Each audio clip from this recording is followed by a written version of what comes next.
लोकाभिरामं रणरङ्गधीरं राजीवनेत्रं रघुवंशनाथं कारुण्यरूपं करुणाकरन्तं श्रीरामचन्द्रं शरणं प्रपद्ये। सियावर रामचंद्र की जय, पवन सुत हनुमान की जय। पिछले एपिसोड में मुनि विश्वामित्र जी राजा दशरथ के यहाँ जा रहे हैं राम और लक्ष्मण को लेने के लिए। मुनि ने अयोध्या धाम पहुँच करके सरयू में स्नान किया और सीधे राजा के द्वार पर पहुँच गए। तो मुनि आगमन सुना जब राजा, मिलन गए लय विप्र समाजा। करि दंडवत मुनि सन्मानी, निज आसन बैठारे ने आनी। चरण पखारि कीन अति पूजा, मौसम आज धन्य नहीं दूजा। राजा ने जब सुना कि मुनि विश्वामित्र जी हमारे द्वार पर आए हुए हैं, तो ब्राह्मणों का समाज लेकर के राजा उनसे मिलने के लिए चले और वहां पहुंच करके राजा ने दंडवत प्रणाम किया और सम्मान के साथ उनको ला करके और अपने आसन पर बैठाया। फिर उनके चरण धोए, उनकी विधिवत पूजा की और राजा ने कहा कि आज हमारे समान कोई धन्य नहीं है। मुनि का सत्कार करने के बाद, उनको भोजन आज कराने के बाद राजा ने मुनि से कहा कि केहि कारण आगमन तुम्हारा, कहा उसो करत न लावऊं वारा। कि हे मुनि श्रेष्ठ, आप बताएं आप किस कारण से यहाँ आए हुए हैं। आपका जो आदेश हो उसको हमें करते हुए विलंब नहीं होगा। जब ये राजा की बात सुनी तो मुनि विश्वामित्र जी ने अपने उद्देश्य को प्रकट कर दिया। विश्वामित्र जी ने क्या कहा कि असुर समूह सतावै मोही, मैं जाचन आयऊं नृपतोही। अनुज समेत देव रघुनाथा, निश्चर बधि मैं होऊं सनाथा। मुनि विश्वामित्र ने कहा कि हे राजन, ये असुर जो हैं ये हमको बहुत परेशान करते हैं, हमारे यज्ञ आदि नहीं होने देते, इसलिए मैं आपसे मांगने आया हूँ। हमको अनुज के सहित रघुनाथ को दीजिए, जिससे निश्चरों का वध करके हम सनाथ हो जाएं। जब राजा ने यह बात सुनी कि मुनि विश्वामित्र जी राम और लक्ष्मण को लेने आए हुए हैं, तो उनका हृदय कांप गया। सुनि राजा अति अप्रिय वाणी, हृदय कंप मुख दुति को मिलानी। और राजा ने कहा कि चौथे पन पायऊं सुत चारी, प्रवचन नहीं कहो विचारी। कि हे मुनि श्रेष्ठ, हमें चौथे पन में 4 पुत्र मिले हुए हैं और उनमें से आप 2 को मांग रहे हैं। आपने बिना विचारे ही ऐसे वचनों को कहा है। कहा कि 2 अक्षर के राम हैं तो 2 अक्षर की जितनी चीज़ें हमारे पास हैं वो आप जो मांगे वो हम दे सकते हैं।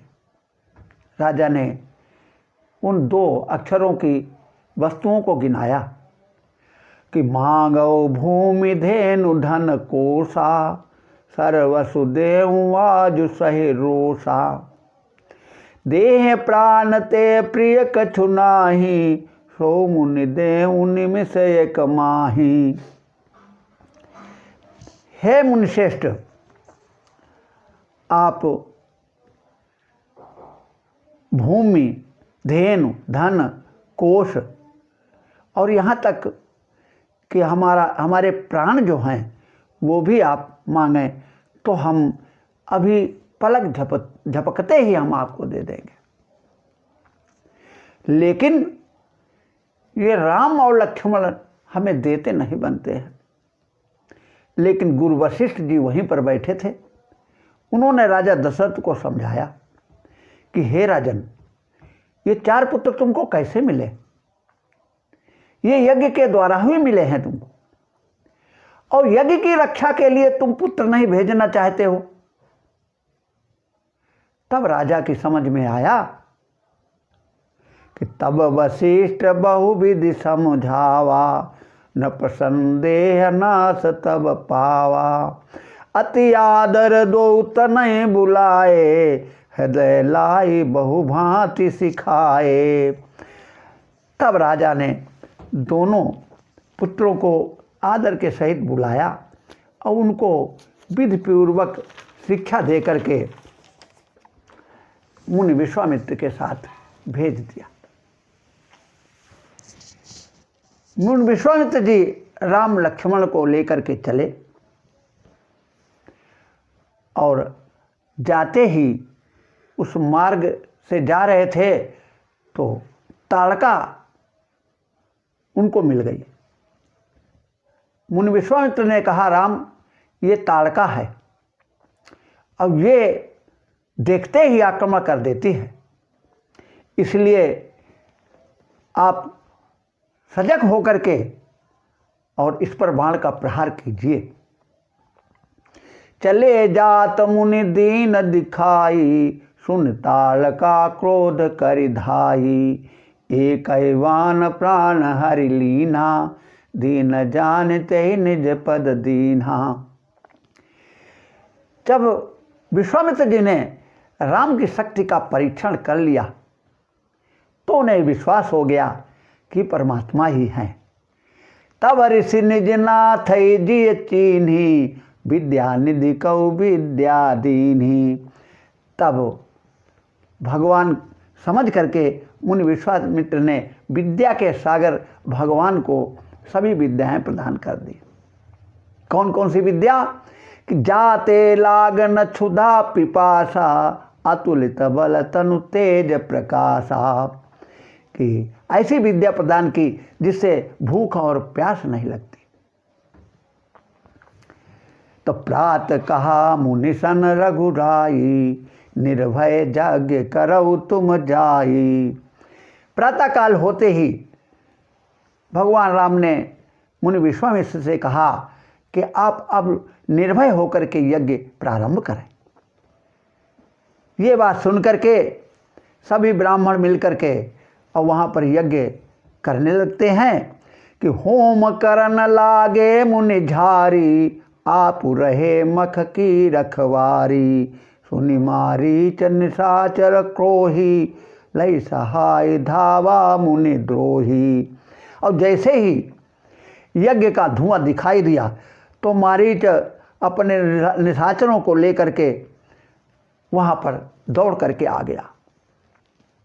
भगवान राम ने देखा कि ये घोर निशाचर आ रहे हैं तो एक बिना फल का बाण उठाया कि बिनु फरवान राम ते मारा, सत जोजन गा सागर पारा। और बिना फल का बाण मारीच के मारा और 7 जोजन सागर पार गिरा जा करके। और दूसरा सर एक अग्निबाण प्रभु ने संधान किया कि पावक सर सुभाव पुनि मारा, अनुज निशाचर कटक समारा। और अग्निबाण से स्वभाव को नष्ट कर दिया और लक्ष्मण ने सारे निशाचरी सेना को मार दिया। देखिए यहाँ पर ये मारीच जो है ये दोष है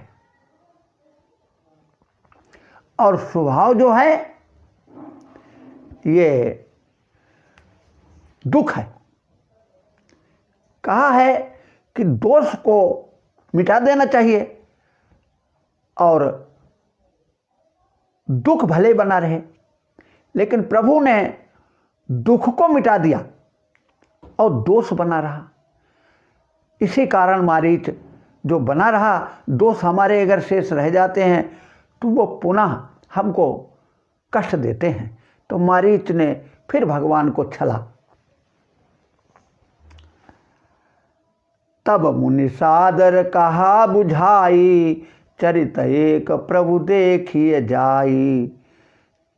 उसी समय राजा जनक के यहाँ से एक निमंत्रण आया, वो विश्वामित्र जी के पास ये कहने के लिए कि महाराज धनुष यज्ञ कर रहे हैं और आपको उसमें निमंत्रित किया है। तब विश्वामित्र ने राम लक्ष्मण से कहा कि धनुष यज्ञ सुनि रघुकुल नाथा, हरस चले मुनिवर के साथा।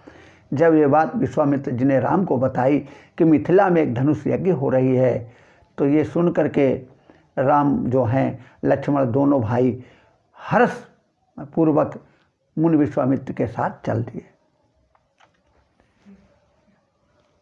सियावर रामचंद्र की जय।